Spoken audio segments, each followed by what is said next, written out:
Hello, everyone. Welcome back to this wonderful channel. It's really nice to see you again and sit together. Okay, still on our book titled Disappointment. Today we'll dive into chapter 5. Let's see what it holds. It was clear to Enema as she was going home that she stayed longer than she should have stayed with her friend.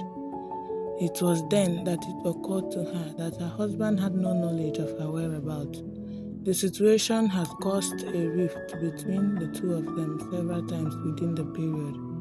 She knew she did not mean to go out that evening, that it was caused by the nightmares she had during the day. Inwardly, she was sorry for not telling him or leaving any message for him, but because the act was to tandem with an inner scheme in her, she decided not to be disturbed at all. Enema's last baby was too tender to be left alone for several hours, even though she left enough food and instructed the maid what to do in her absence. Her presence and closeness mattered so much to the baby. Her husband came back at his usual time, about 1 hour after Enema left. The inquiries he made about his wife's whereabouts produced no result. He could not take his rest and siesta because the baby was crying without ceasing. The voice of the baby grew louder so that Williams had to take over the duty of baby care. He bathed the baby a number of times in a bid to make its body cool. It did not solve the problem. Midday into the exercise, William became livid with anger. He was in this mood when Enema banged the door behind her and moved into the bedroom, from where the voice of the baby resonated. "What is the meaning of this?" scolded William. "The meaning of what?" "Your absence from this house for several hours, your abandonment of this tender baby, and the hell you were engaged in out there in the night." "I will explain. Let me have the baby," she said, stretching her arm and receiving the baby from her husband. "Explain it now before I go offensive on you," Williams thundered in a high-pitched voice. "In that case, I have no explanation." "You have no explanation?" "Thank you, my first lady. Thank you very much, and thank you very much indeed. I had thought that you would have opened your mouth and swallowed me. Your husband will not do a thing like that. He is only studying the process and extent of this metamorphosis in you for some time now." "You mean that your wife is undergoing some changes?" "That's exactly what I mean. But change is part of life, and there is no individual who does not undergo changes. You undergo your own changes too," she said, producing a sighing sound. William decided to drive out so that the situation would not worsen to the extent of using his hand on his wife. He recalled that he promised his wife from the onset of their marriage that he would never be violent on her to the extent of beating her up, and that any day he would do it, it would be the beginning of the end of that marriage. So, William drove to the club, a nightclub, where some young men in the city congregated for relaxation. He took 2 bottles of beer in quick succession and was set to leave the place because he did not want to take part in the real activity of the night. He was trapped by someone beside him as he was gulping down the last quantity of the drink. "Hi, Williams. How are you, Frank?" "I'm cool," the two of them chorused simultaneously. "You've been scarce these days. You're hardly seen anywhere in this environment. On one occasion, I wondered whether you are a sabbatical leave." "I'm not, Frank. I'm on a thesis, and it takes so much of my time. What about your young family?" "Everybody is cool. A bottle of beer for you." "No," William declined. I shall wake up midnight and do some writing, so my system does not need more. Thank you very much and have a pleasant night. Bye, Frank said, lifting up a bottle of the Elite beer before him, pouring the liquid content into a glass cup. William drove back to his house in a matter of minutes. He was done with his shower, settled down for his supper, and thereafter found himself on his bed. He illuminated the room by switching on the big electric tube therein. He skimmed through the titles of the newspapers he bought during the day, selected some of them and started reading. One of the titles was a feature on the increasing wave of divorce in society. Halfway into his reading, he abandoned it. He didn't like the subject. He read all the stories in the sports world, as well as the ones in the column of arts and creativity. His wife had concluded the chores for the night and was in bed too. His mind switched over from the stories in the newspaper to the rift in the family. Instantly, one of the points of Reverend Professor Johnson occurred to him. Reverend Johnson said on their wedding day that any matter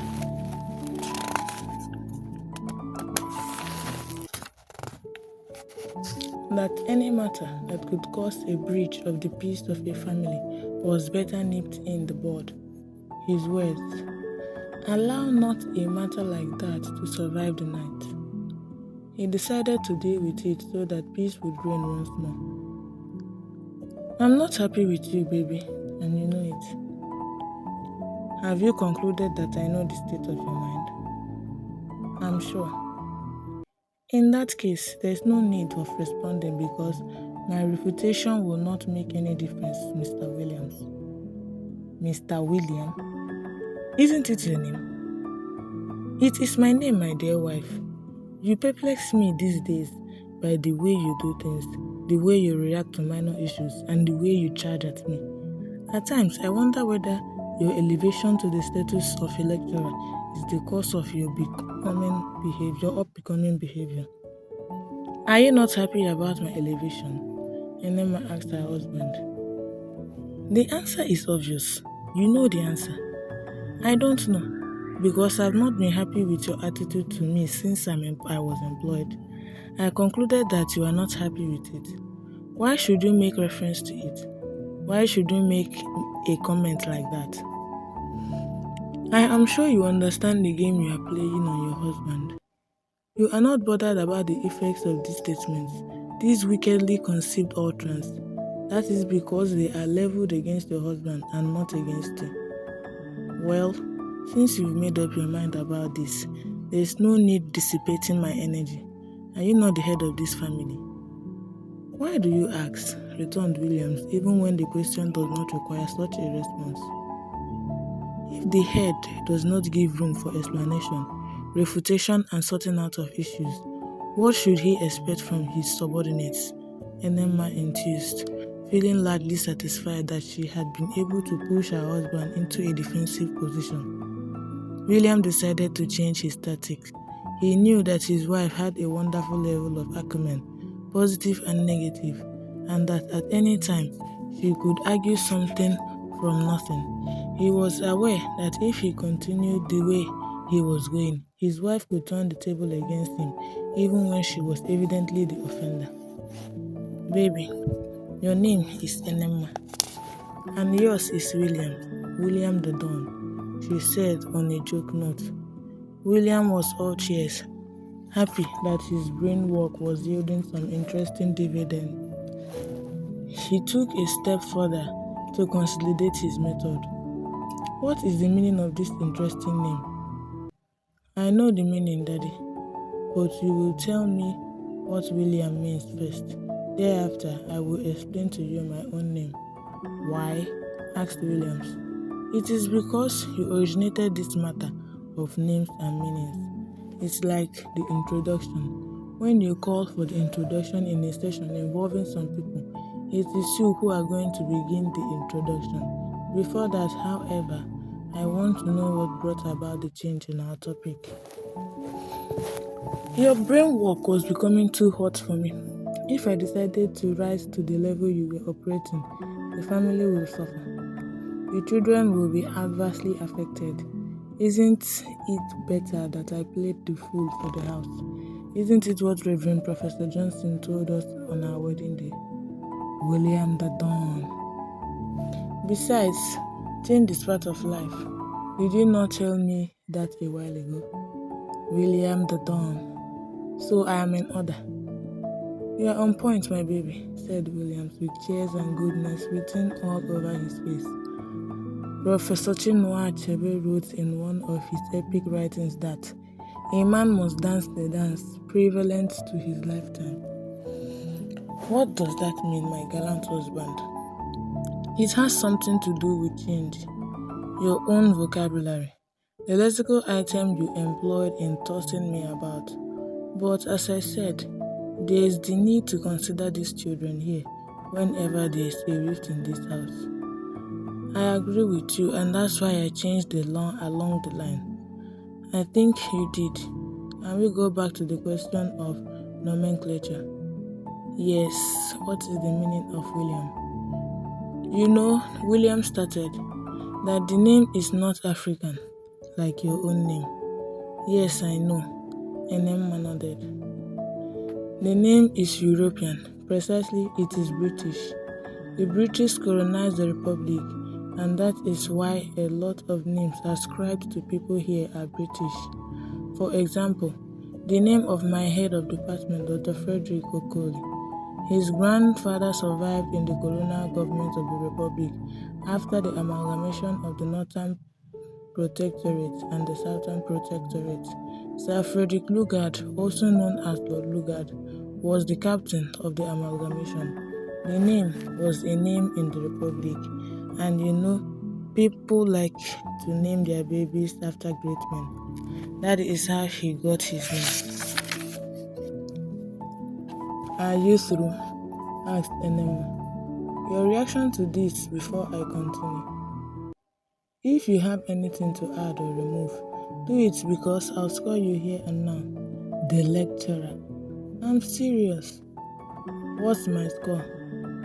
I score you 10 over 100. The couple exploded into hilarity, and for some minutes their voices were heard in the entire house. Their maid and the first issue in the room, adjacent to the bedroom, were startled at the noise. Eventually, the laughter died down. So, your score for me is 10%. What is the grade? It's a failure grade, a reference grade, and judging from the nature of the failure, you might not secure a pass grade when you take it a second time. So this is the kind of grade you would score me if I were in your class. The truth is that you deserve no score if you were not my husband. The score awarded to you was because of the oratory of your response. The question remained unanswered as I talked to you. The couple erupted into laughter once more. By this time, Enema had curled around her husband like a snake and was passionately pecking him here and there as the laughter continued. At the end of the comic relief, Enema took the initiative. You said that the name is European, British precisely. You did the history of the amalgamation of the Protectorate and Sir Lord Frederick Lugard. You also linked your HOD's name, Dr. Frederick Okoli, to Frederick Lugard. Does any of these issues answer my question? We shall come back to it after your explanation of your own name. It's a free discussion during which any discussant is allowed to come back whenever they want to do so. So tell me the meaning of Enema. Mine is an African name, said Enema, and since the two of us are Africans, it is better you finish up. I will come in whenever there is a case of error or inaccuracy, she said, cocking her ears in a listening position. Enema is a two-syllabic name, the Don started. But this, that is a name, a word of 2 syllables. You are too technical and professional, Daddy. You ought to be using the layman's language because if I'm not grounded in oral English at the lower level, I wouldn't understand you. Let me put it this way, reworked Williams. The name has two segments, Ene and Mma. Each segment is linguistically known as a morpheme. William the Don. There's nothing big about my words and expressions because every discipline has its registers.